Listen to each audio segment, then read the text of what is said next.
Yeah, there's a lot of shame involved with abuse. And, I didn't tell anyone about it until I was in my 20s.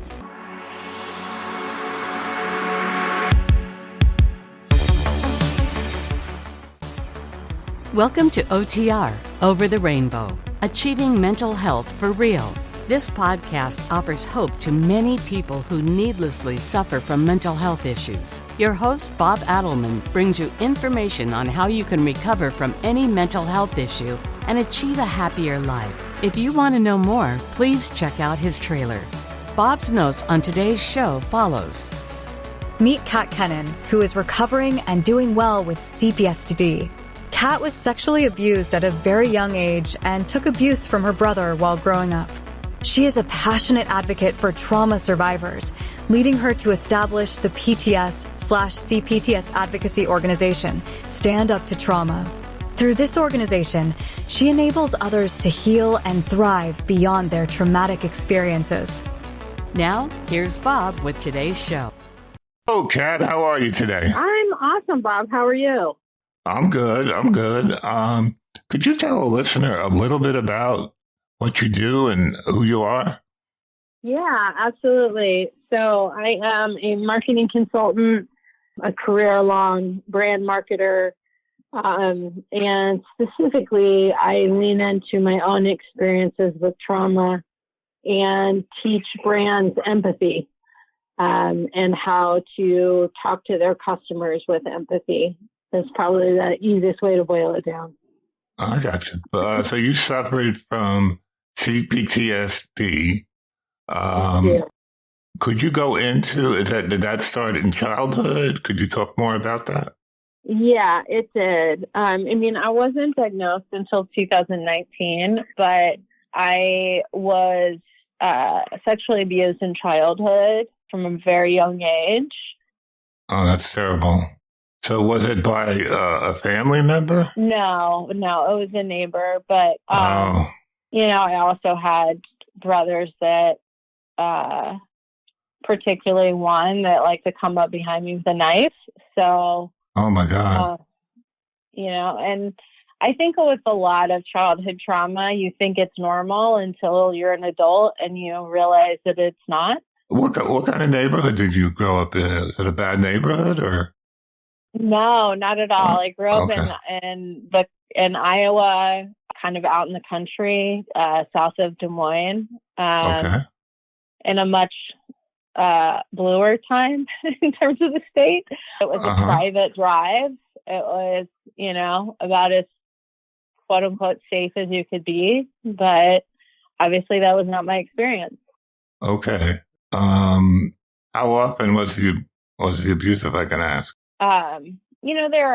There are certain specifics that I haven't recalled yet, or maybe choose not to recall.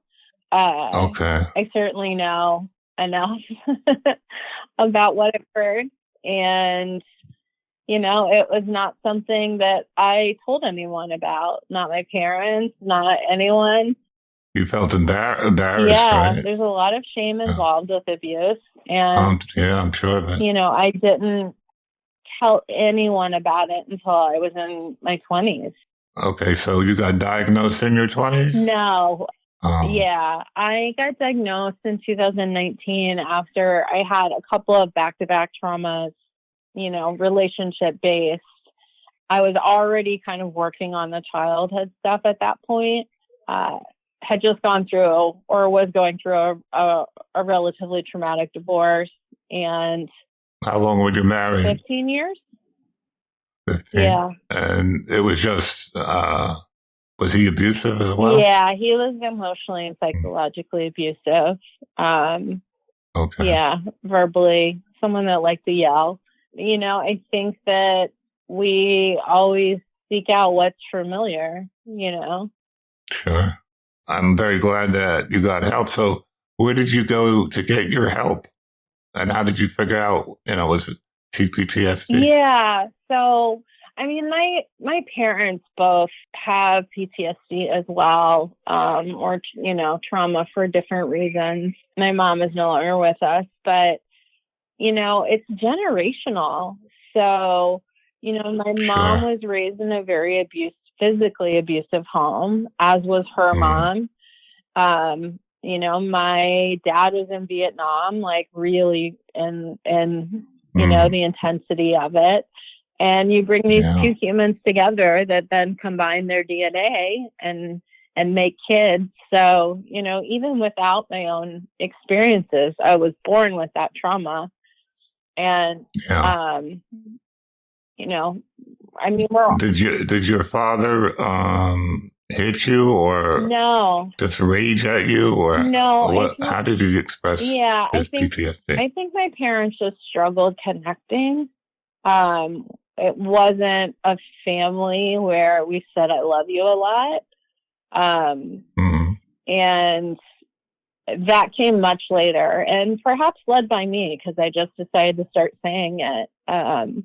Maybe as I started working on my own things, but I witnessed my mom start to withdraw again as she got older, and I had kids at that point, and I just realized that unless I wanted to turn into that kind of withdrawn individual who couldn't really connect in that way, then it was time to go to therapy and really, really start diving into the childhood stuff.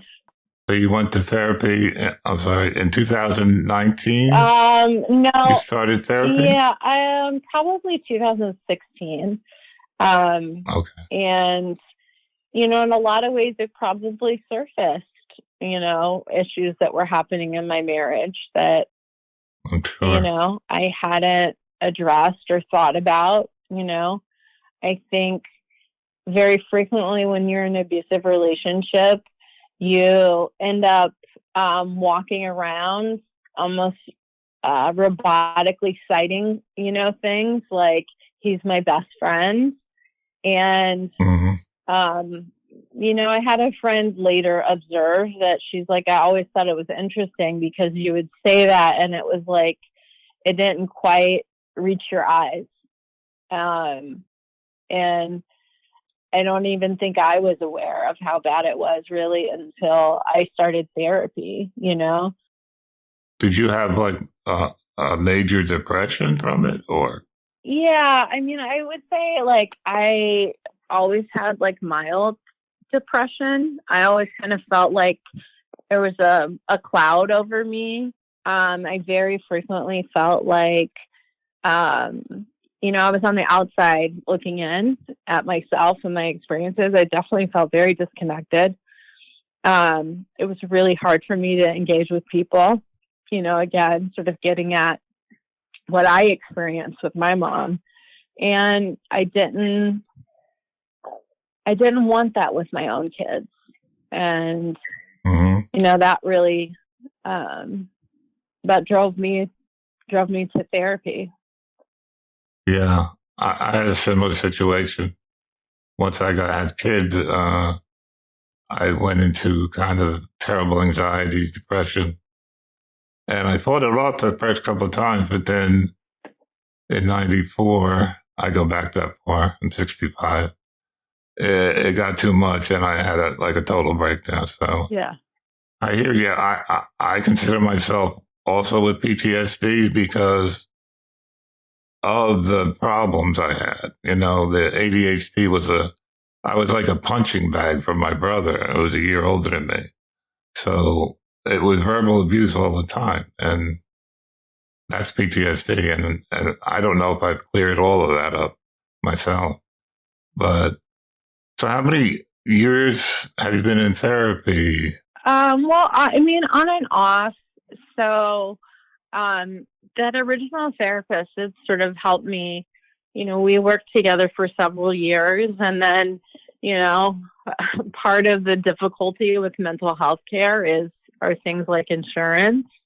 And, I had a job change and wasn't able to continue with therapy. And I had tried therapy a number of times over the years and it worked to varying degrees. But I think at different stages in your life, you're prepared to speak about and deal with different things. And then, it became apparent that there was really no saving my marriage. And there was a pretty traumatic ending to it. Wow. Yeah. You want to talk about that? Or? Yeah. I mean, actually, it was. What year was it? That was 2018. That's when you guys are divorced. Okay. Yeah, no, that was when it happened. New York State is one of those funny states, particularly when you have kids. It took 5 years for the divorce to finalize. And that wasn't, there was a lot of fighting over custody and things.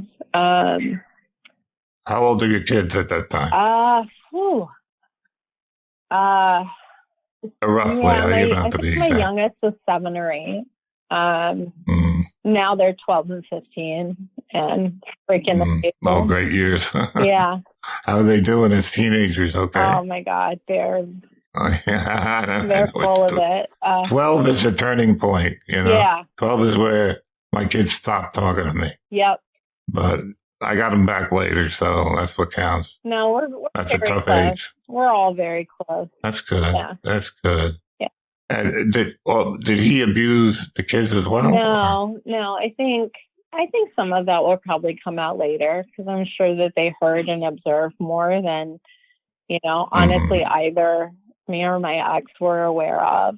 The kids always know, yep. and they know that you came from a dysfunctional family as well. Yeah. They know. They intuitively know there's something wrong. Yeah, absolutely. And I shared my childhood abuse with them at an early age because it felt really important to me to make them aware of potential predators and what, safe touches were. And, I really wanted them to feel in control of their bodies. So I've always had a very open relationship with them in that way.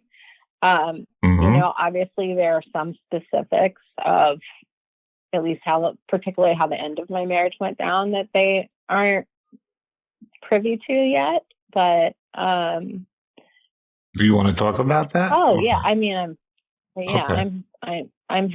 I don't know if they listen to this.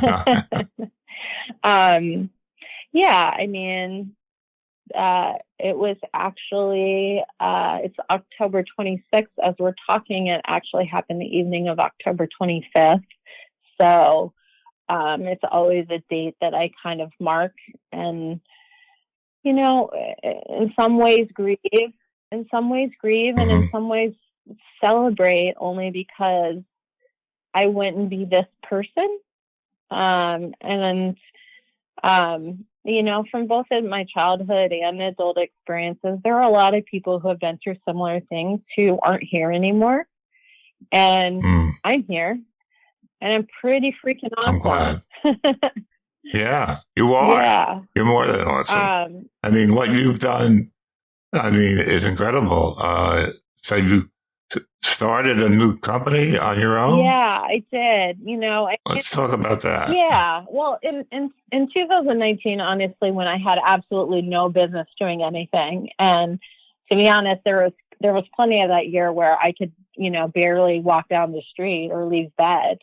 But I did two things. One, I formed my LLC called Radical Customer Experience, and it was based on an observation I made, which is that I was perceiving marketing messages very differently as I was very activated with the PTSD.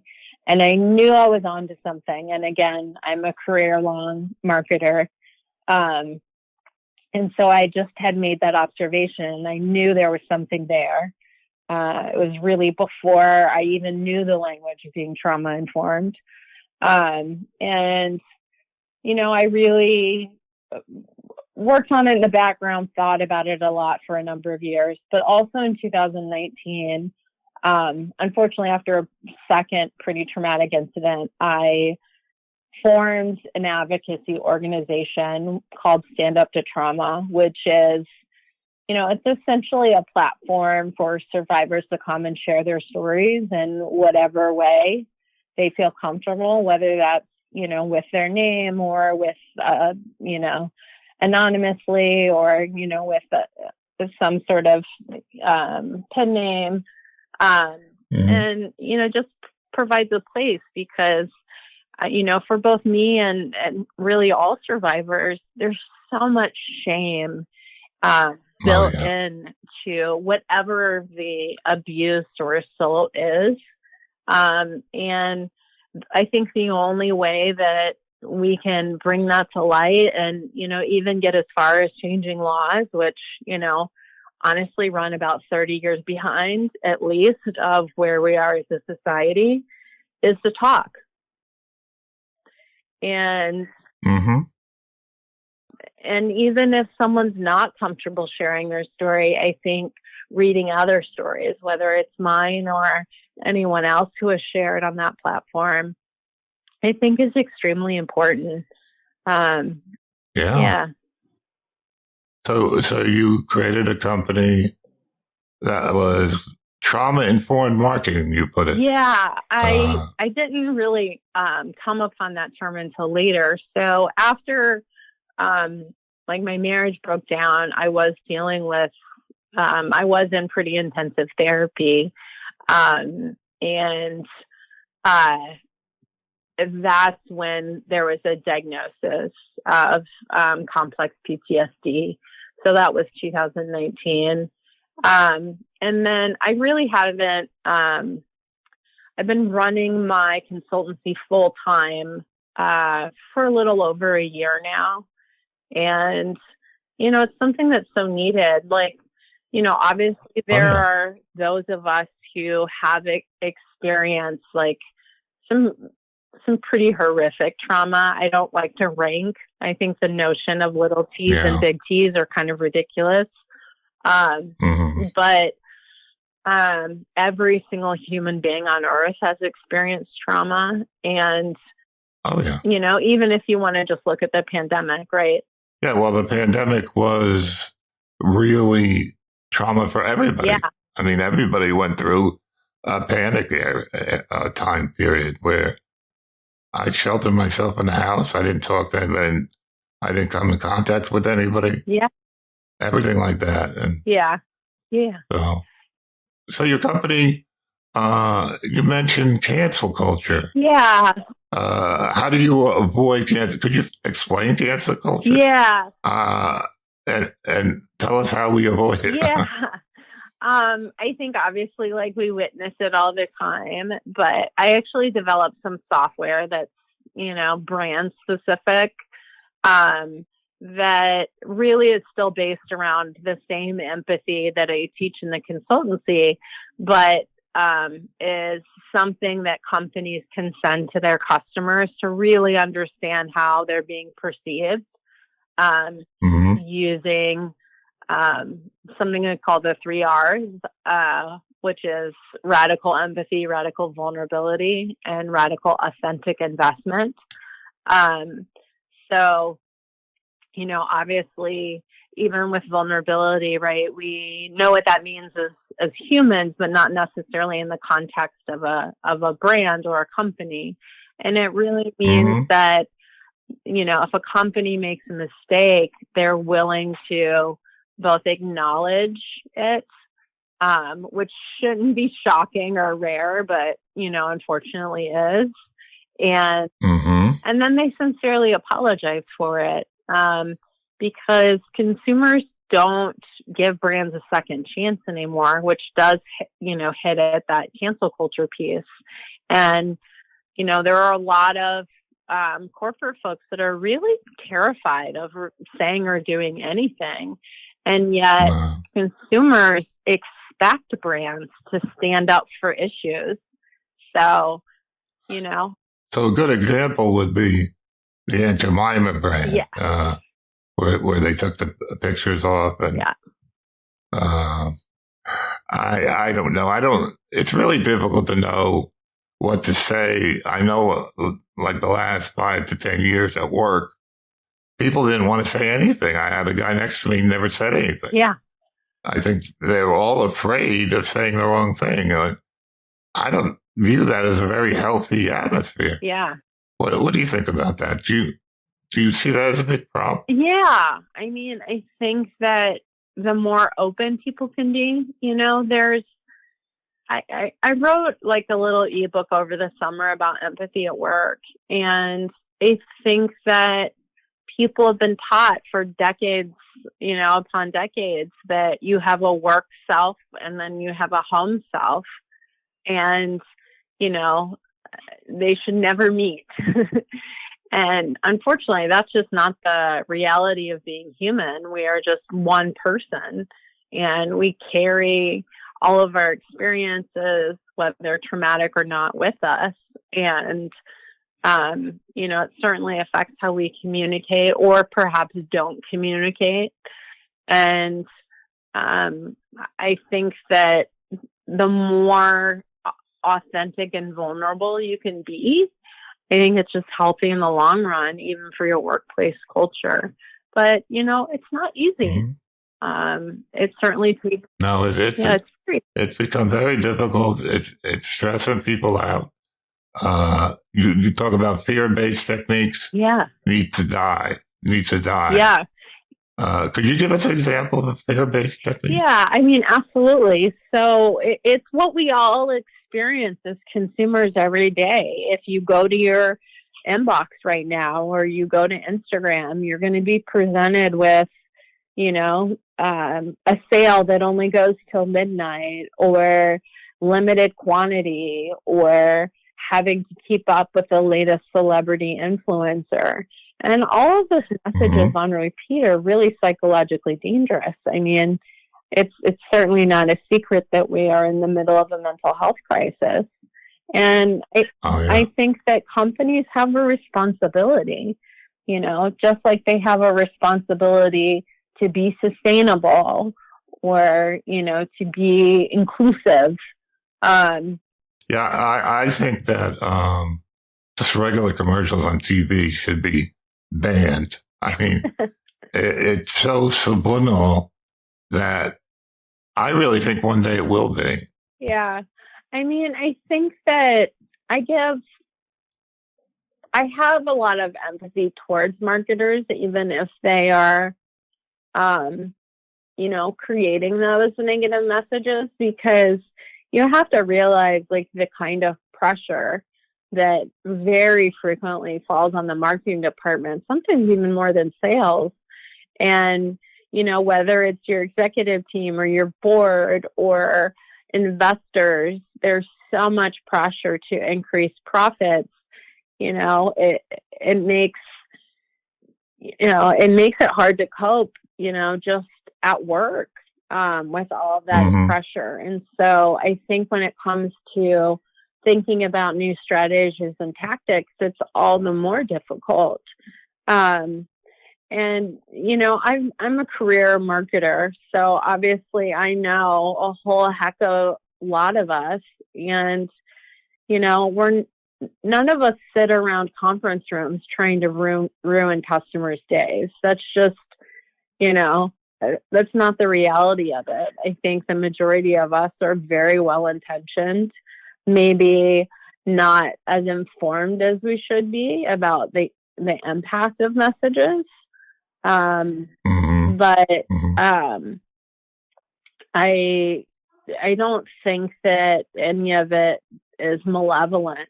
I mean, they do what they can get away with, I guess, without getting insulting, like you're saying. I don't have commercials on this show because it's nonprofit, and I like it that way. But I understand they have to sell, but I would like to see a world where they go on and tell you what's good about it, and please buy it. And they're very polite, and there's no jingles, there's no ridiculous claims, all that kind of stuff. And it's all over TV, especially you stay up late night TV, you have all these elixirs that they're advertising. And I think it's time to consider putting some kind of control on those things. What do you think about that? Yeah, I think absolutely. I mean, we are seeing like more guidance. But I think even like, policymakers, just like I referenced a few minutes ago, the law tends to run, decades behind. And regulations only go so far. I mean, I would say the awareness among, say, politicians is just not there in order to create the regulations that might be necessary. But even there, like, I prefer to approach it from a positive place because there are just so many benefits to changing how you talk to consumers. Mm-hmm.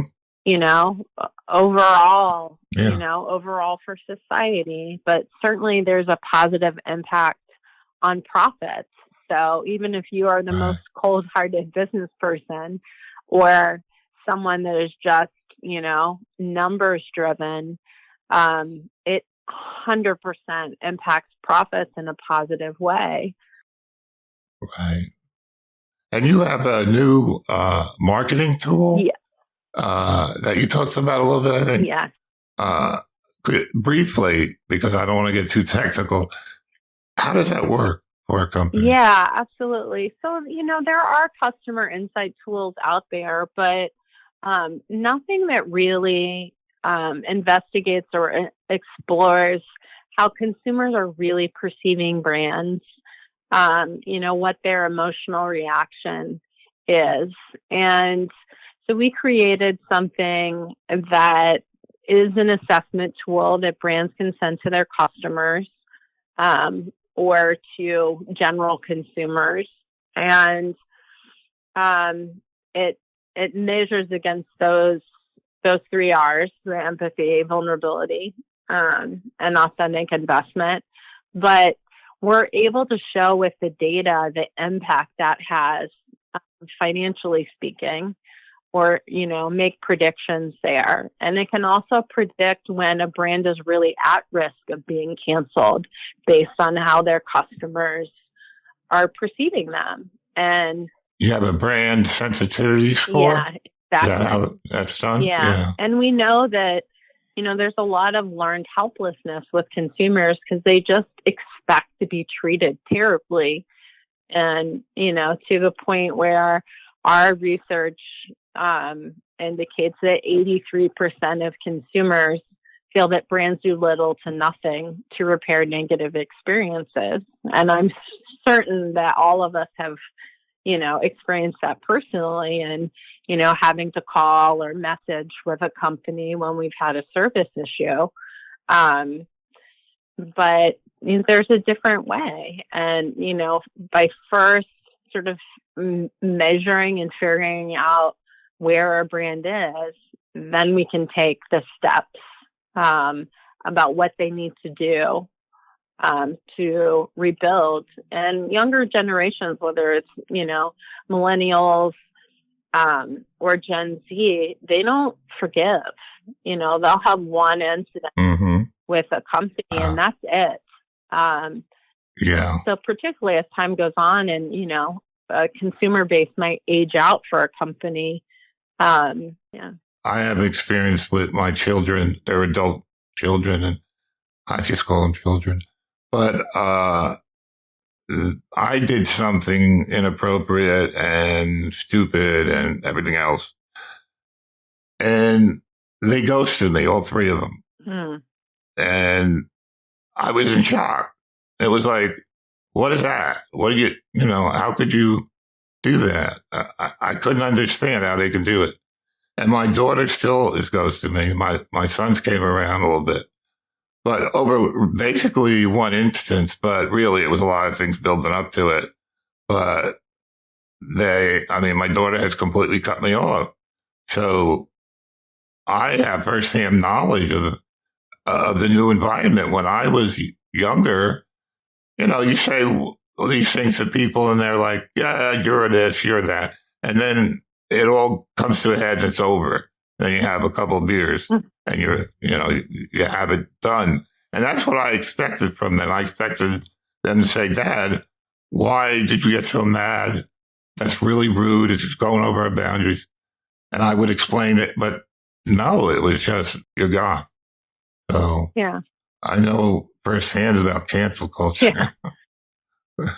But, all right. So, do you have anything that you want to say to our listeners that we haven't talked about? Yeah, I mean, absolutely. I think like the thing to remember about trauma is there's a lot of things that we see in popular culture about, say, resilience or getting over trauma. And all of those are based in victim blaming, whether, folks realize it or not. I think the concept of resilience, unless we're talking in a physiological sense, is ridiculous. And I don't think that, anyone should feel like they, need to 100% recover. I always use the term recovering instead of recovered. I will always be recovering from trauma, and that's okay. There's nothing wrong with that. I think the most important thing is to always be gentle with ourselves. We deserve it, you know?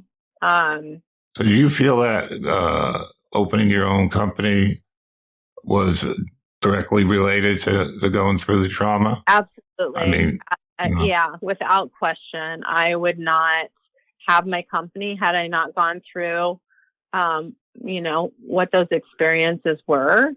And, I wouldn't have had the insight that I was perceiving messages very differently, right? Right. Yeah, and this show tries to teach things like that, to get the positive spin. And, as long as you go into recovery, there's a chance. It's not, the end of the world. You could always get better. Yeah. And recovery is all about changing for the positive. And, this is what this, it's really the mission statement for this podcast, that people don't have to needlessly suffer through things when there's help for them. Because when I was 11 years old, there was nothing.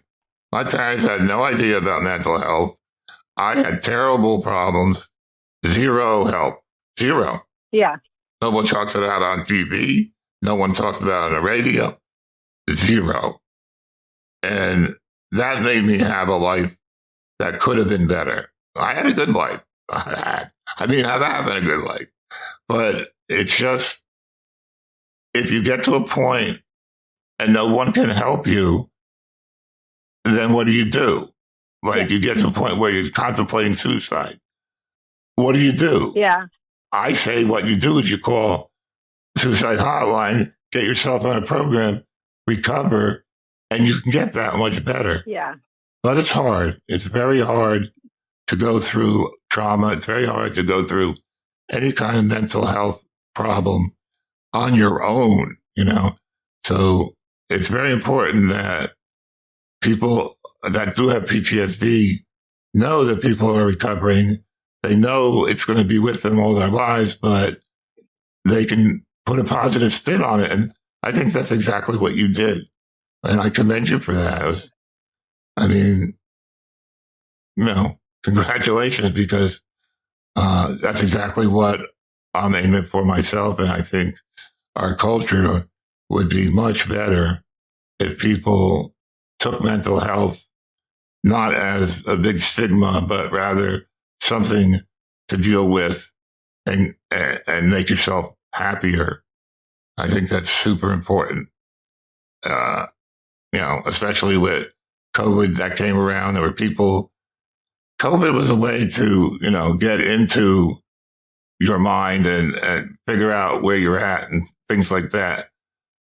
So there are a lot of people out there think that they're the only one that feels this way. I'm the only one I got to kill myself. No, there's so much help. And I can't emphasize that enough, that there's true help out there. And that's what I'm trying to do. And I think what you're doing is terrific. You were a terrific guest, and, keep going. And we could have talked all day, but unfortunately, they say after 40 minutes, people kind of go somewhere else in their minds, and they can't pay attention as much anymore. So, but thank you so much for coming on the show. But I thank you for helping us in this cause. And I wish you the best of luck in the future with your problem and also your solution, especially that. Oh, thank you so much. Yeah, take care of yourself, and we may talk again. I hope so. Yes. Take care. Okay.